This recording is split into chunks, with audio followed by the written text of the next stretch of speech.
Muchas gracias, señor presidente.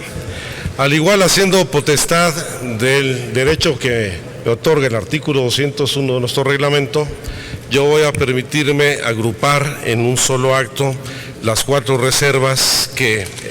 he presentado desde la sesión de Comisiones Unidas y el día de hoy a la mesa directiva. En primer lugar, quisiera retomar el planteamiento ya expresado aquí por la senadora Angélica de la Peña respecto a la fracción segunda del artículo 2, en donde efectivamente es muy importante que en la fracción se determine con toda precisión que el derecho de réplica es, antes que nada, como lo establece la propia Constitución, un derecho humano, y como derecho humano lo deben ejercer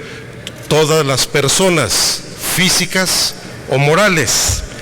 Y yo propongo una adición donde se establezca con precisión, además de esta figura de derechos humanos y personas físicas y morales, el de los grupos sociales,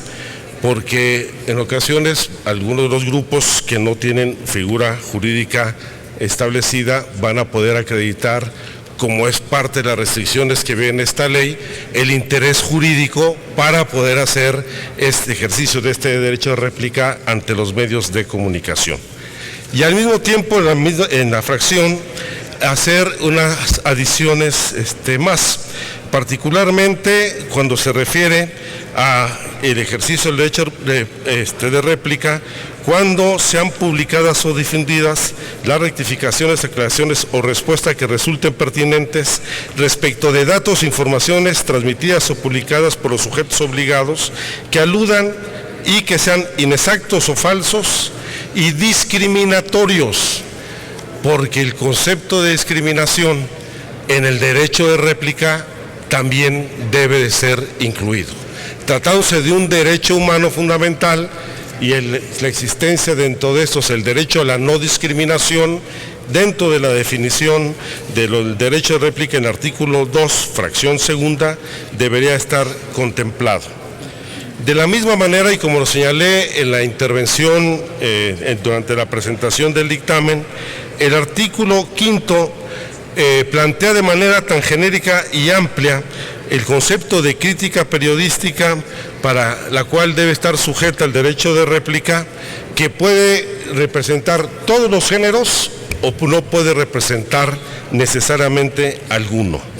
ya que en la definición de lo que son géneros informativos se equipara o se confunde lo que es nota periodística, reportaje, crónica, entrevista, con lo que son los géneros de opinión, artículos de opinión, columnas, cartón o los comentarios editoriales que se hacen en vivo en las transmisiones, ya sea de la radio o de la televisión. Y por eso lo que estamos planteando es que el artículo 5, cuando dice la crítica periodística, se adicione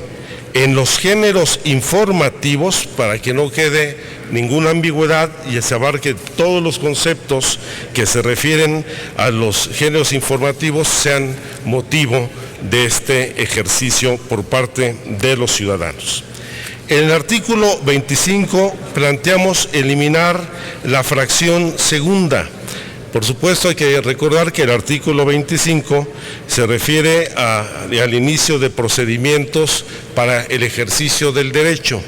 y la fracción séptima es quizá la fracción más restrictiva para los ciudadanos, para las personas, porque también hay que entender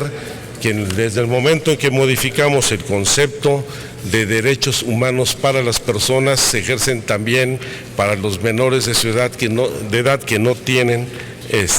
categoría de ciudadanos. Eliminar la fracción séptima, que a la letra dice las pruebas, donde se establece la obligación de la persona aludida de presentar las pruebas que atestiguan la existencia de la información que hubiera sido difundida por un medio de comunicación, agencia de noticias o productor independiente, los términos provistos por esta ley, las que demuestren la falsedad e inexactitud de la información publicada o las que demuestren el perjuicio que dicha información le hubiera ocasionado. ya que es aquí donde se da la fuente fundamental, no solamente de la discrecionalidad respecto del medio de comunicación para negarse a otorgar el derecho de réplica a la persona afectada, sino también se le obliga a la persona afectada a acreditar las pruebas, a acreditar su dicho, cuando se puede incurrir en un asunto tan discrecional como presentar la palabra de uno contra la palabra del concesionario. Y finalmente, en el artículo 37, que se refiere a que cuando exista la información que se estime inexacta o falsa haya sido difundida por el sujeto obligado en los términos de esta ley, siempre que el afectado sea un partido político, precandidato o candidato a cargo de elección popular debidamente registrado, el derecho de réplica se ejercerá de conformidad, y aquí es la adición a este artículo 37, de conformidad con lo establecido en las disposiciones de la Ley de Instituciones y Procedimientos Electorales. Esta es una de las principales contradicciones que existe en el dictamen, toda vez que contraviene el derecho a la réplica electoral, que está reglamentado con toda precisión en la Ley General de Instituciones y Procedimientos Electorales. Con esto pretendemos, por lo menos, eliminar algunas de las ambigüedades que permiten discrecionalidad y que conculcan la posibilidad de ejercer plenamente por parte de todas las personas, hombres, mujeres y grupos sociales, su derecho de réplica plenamente. Muchas gracias.